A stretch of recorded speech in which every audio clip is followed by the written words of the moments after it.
20,000-এর মধ্যে সেরা camera phone কোনটা? স্ন্যাপড্রাগন 4 জেনারেশন 1 এই প্রসেসরটা কেমন হবে? রেডমি A12 প্লাস এই ফোনটা খুব হ্যাং হচ্ছে, কি করা যেতে পারে? যেই ফোনে অ্যান্ড্রয়েড 14 অপারেটিং সিস্টেম আছে সেখানে কি অ্যান্ড্রয়েড 11 ইনস্টল করা যাবে?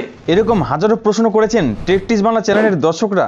আবার তাদের মধ্যে বেশ কিছু দর্শকদের আমার বিরুদ্ধে অভিযোগ আছে। তো একটু দেরি হলো সে সমস্ত প্রশ্নের উত্তর এবং অভিযোগের উত্তর আজকের ভিডিওতে আমি দিতে চলেছি। আশা করছি আপনারা Q&A এর 3 নম্বর এপিসোডটি সম্পূর্ণ দেখবেন। আর আমার দেওয়া উত্তরগুলো আপনাদের মন মতন হলে লাইক, কমেন্ট, শেয়ার আর বর্ণনা বই দিবেন। আর এই ধরনের ভিডিও পছন্দ হলে চ্যানেলটিকে এখনই সাবস্ক্রাইব করবেন। তো ওয়েলকাম বন্ধুরা, আশা করছি আপনারা সবাই ভালো আছেন। আপনারা দেখছেন টেকটিস বাংলা, আমি দীপঙ্কর আর সোনাষ্টকর। আজকে ভিডিও শুরু করছি। তো প্রথমে একটি প্রশ্ন দেখে নিচ্ছি। আজকের প্রথম প্রশ্নটি করেছেন সিনহা সাহা মিম।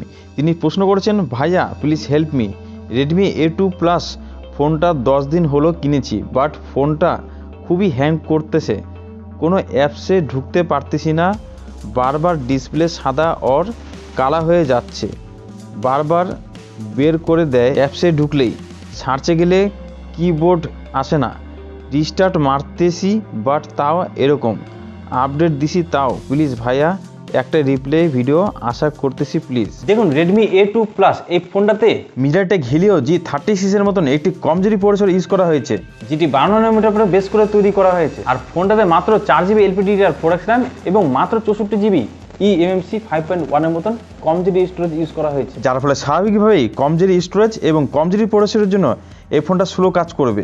বিশেষ করে আপনি যদি বেশি অ্যাপ ইনস্টল করেন তাহলে এই ফোনটা একদম হ্যাং করবেই করবে। আর এটাই স্বাভাবিক, তার জন্য আপনার ফোনে এই ধরনের সমস্যাগুলো হচ্ছে, কারণ এটা একটি লো বাজেট সেগমেন্টের ফোন, সেহেতু এখানে নর্মাল কাজগুলো করার জন্যই তৈরি করা হয়েছিল। তার জন্য আপনি একটা কাজ করতে পারেন, প্রথমে আপনি ব্যাটারি সেভার মোডটিকে অন করুন, যার ফলে ব্যাকগ্রাউন্ডে চলা অ্যাপগুলো অটোমেটিকলি বন্ধ হয়ে যাবে আর এরপরে র্যাম একটু ফ্রি হবে। আর দ্বিতীয়ত আপনি কেবল দরকারি প্রয়োজনীয় অ্যাপগুলোকে এখানে রাখুন, বাকি যে সমস্ত অপ্রয়োজনীয় অ্যাপগুলো আছে সেগুলোকে এখনই আনইনস্টল করুন। আর যখনই আপনি কোনো অ্যাপে কাজ করবেন সেই কাজটি হয়ে গেলে তখনই অ্যাপটিকে ক্লোজ করে রাখুন। তৃতীয়ত আপনার ফোনের স্টোরেজটিকে কখনো একদম ফুল করবেন না, কমপক্ষে 10GB পর্যন্ত স্টোরেজ ফাঁকা রাখুন। চতুর্থত আপনি এই মোবাইলে একদমই হেভি গেম খেলতে যাবেন না। লুডো, ক্যান্ডি ক্রাশ, টেম্পল রানের মতন নর্মাল গেমগুলো এখানে কেবল খেলতে পারবেন, বাকি Free Fire, Call of Duty, পাবজির মতন গেমগুলোকে একদম ভুলে যান। আশা করছি এই সাজেশনগুলো ফলো করলে আপনার ফোনটা নর্মালি কাজ করবে এবং স্লো বা হ্যাং হবে না। তো এরপরে একটি অভিযোগ দেখে নিচ্ছি। অ্যাঞ্জেল মেগা অভিযোগ করেছেন আমার উপর। তিনি কমেন্ট করেছেন, গাঁজা খাওয়ার জন্য কত টাকা দিয়েছে আপনাকে? জীবনে স্যামসাংয়ের ফোন চালিয়েছেন? 13 বছর ধরে স্যামসাং চালিয়ে আসতেছি, এখন পর্যন্ত অন্য ফোন চালাইনি, আপনি স্যামসাংকে দুর্নাম করছেন যত সব। দেখুন মিস পরি বা অ্যাঞ্জেল যাই বলুন, স্যামসাংয়ের ফোন আমি এমন বয়স থেকে চালিয়েছি যখন আপনার জন্মও হয়নি। আর গাঁজা খাওয়ার টাকার কথা বলছেন, গাঁজা খাওয়ার টাকা স্যামসাং কেন দিবে?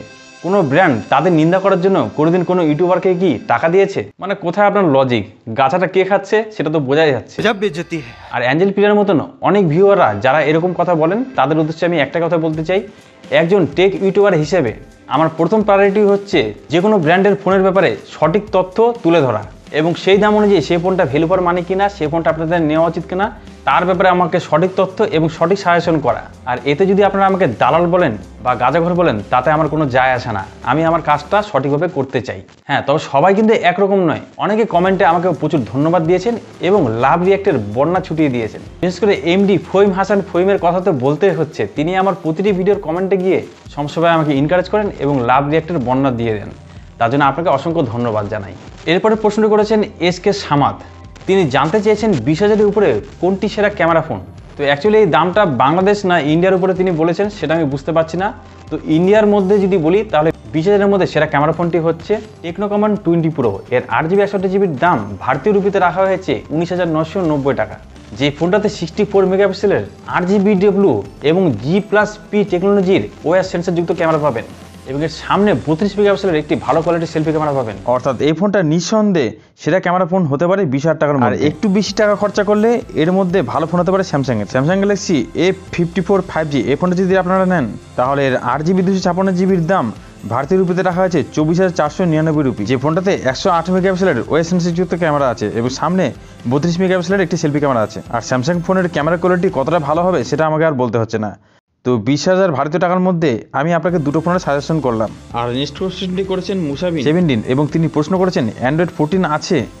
এখন সেটা কিভাবে 11-তে আনতে, আপনার প্রশ্নটি একদমই ক্লিয়ার নয় আমার কাছে। তো আমি ধরে নিচ্ছি আপনার ফোনে অ্যান্ড্রয়েড 14-এর ভার্সনটি দেওয়া আছে এবং আপনি অ্যান্ড্রয়েড 11 সেটা ইনস্টল করতে চাচ্ছেন। ভাই আমি তো বুঝতে পারছি না, সবাই যখন লেটেস্ট অ্যান্ড্রয়েড ওএস আপডেট করতে চাইছেন, সেখানে আপনি পুরনো ওএস আপডেট কেন চাইছেন? তো যাই হোক, যে কোনো অ্যান্ড্রয়েড ফোনে আপনি কাস্টম রম ইউজ করে যে কোনো অ্যান্ড্রয়েডের ভার্সন ইউজ করতে পারবেন। তার জন্য বেশ কিছু টেকনিক এবং সেটিংগুলোকে আপনাকে জানতে হবে। আর এই বিষয়ে সম্পূর্ণ তথ্য নিতে হলে আমাকে আলাদা করে একটি ভিডিও বানাতে হবে। যদি আপনারা এই ধরনের ভিডিও চান তাহলে অবশ্যই কমেন্ট করে জানাতে পারেন, নেক্সট টাইম এই ধরনের ভিডিও দিয়ে দিব।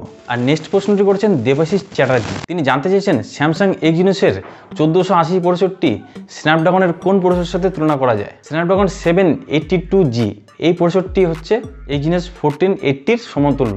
তবে এক্সিনোস প্রসেসরের অনেক হিটিং ইস্যু আছে, যেখানে স্ন্যাপড্রাগন প্রসেসর অনেক বেটার কাজ করে।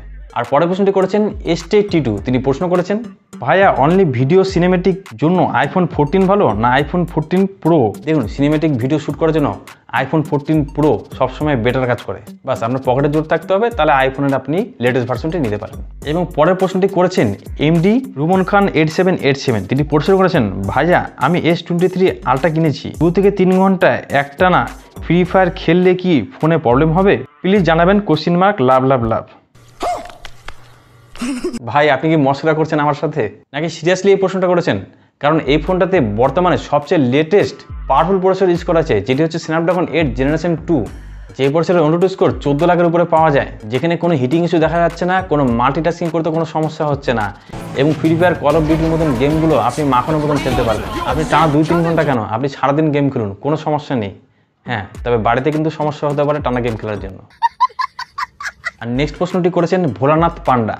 তিনি প্রশ্ন করেছেন, দাদা স্ন্যাপড্রাগন 4 জেনারেশন 1 প্রসেসরটি কেমন হবে, এই নিয়ে কিছু কথা বলুন। দেখুন, এই প্রসেসরটির ব্যাপারে সম্পূর্ণভাবে বলতে গেলে আমাকে আলাদা একটি ভিডিও করতে হবে। তার জন্য আমি ছোট্ট করে এই প্রসেসরটির ব্যাপারে কিছু কথা বলে দিচ্ছি আপনাকে। এই প্রসেসরটি লঞ্চ হয়েছে 2022-এর অক্টোবর মাসে। এটি একটি 6 nanometer উপরে বেস করে তৈরি অক্টোবর প্রসেসর। এই প্রসেসরটিতে অনুরোধ স্কোর প্রায় 4 লাখের উপরে পাওয়া গেছে। বিভিন্ন ফোন অনুযায়ী অনুরোধ স্কোর চেঞ্জ হতে পারে, এবং এই প্রসেসরটি সাধারণত মিড বাজেট সেগমেন্টের ফোনের মধ্যে দেখা যাচ্ছে বর্তমানে। রিসেন্টলি আমরা রেডমি 12 5G ফোনটাতে দেখেছি এই প্রসেসরটিকে, এবং iQ Z7 Lite এই ফোনটিতে এই সেম প্রসেসর ইউজ করা হয়েছে। প্রসেসরটির পারফরমেন্স ঠিক আছে, নর্মাল গেমগুলো খেলার জন্য ঠিকঠাক পারফরমেন্স দেয় এই প্রসেসরটি, এবং তেমনভাবে হিটিং ইস্যু এই প্রসেসরে দেখা যাচ্ছে না, যেহেতু স্ন্যাপড্রাগনের প্রসেসর। আর এরপরে বেশ কিছু কমন প্রশ্ন পেয়েছি আপনাদের কাছ থেকে, এবং বেশ কিছু সাজেশনও পেয়েছি আপনাদের কাছ থেকে। অনেকেই বিভিন্ন রকম ফোনের মডেলগুলোকে লিখে বলেছেন, দাদা এই ফোনের দাম কত, বা বাংলাদেশে কোথায় কিনতে পারবো। তাই এই বিষয়ে কিন্তু আমি সত্যি ক্ষমা প্রার্থী, কারণ বন্ধুরা আমি থাকি ইন্ডিয়াতে, এবং আমার পক্ষে এখানে দাঁড়িয়ে বাংলাদেশে কোথায় কোন ফোন পাওয়া যাবে এবং সেটার দাম কি হতে পারে সেই ব্যাপারে সঠিক তথ্য আমার কাছে থাকে না। আমি আনুমানিকভাবে সেই ফোনের প্রাইস বলতে পারি। তাই আপনারাই একটু কষ্ট করে আপনাদের ওখান থেকে ইন্টারনেটে সেই ফোনের মডেলের ব্যাপারে সার্চ দিয়ে দেখবেন, অবশ্যই সেখানে প্রাইস এবং কোথায় পাওয়া যাবে সেটা আপনি জেনে যেতে পারবেন। আর এবার চলে আসছি সাজেশনের কথায়। আপনারা আমাকে প্রচুর ভালোবাসেন এবং প্রচুর সাজেশনও দিয়েছেন। অনেকে বলেছেন হাতে মোবাইল না নিয়ে আমি কেন রিভিউ করছি, বা হাতে মোবাইল নিয়ে রিভিউ করলে সবচেয়ে ভালো হতো। দেখুন বন্ধুরা, আমিও জানি হাতে মোবাইল নিয়ে রিভিউ করলে সেটা রিভিউ আরও ভালো কোয়ালিটির হয়, কিন্তু এখানে একটি দুঃখ আছে আমার। কি করব বলুন, ছোটো চ্যানেল, আমার সাবস্ক্রাইব খুবই কম, যার ফলে কোনো মোবাইল ব্র্যান্ড আমাকে এখনও রিভিউ নোট তো পাঠাবেই না। এমনকি আমারও ক্ষমতা নেই যে নতুন নতুন মোবাইল কিনে আপনাদেরকে সেটি আনবক্সিং করে দেখাবো এবং রিভিউ করে দেখাবো। তাহলে এখানে আপনারা ভাবতে পারেন আমি রিভিউ কীভাবে করছি।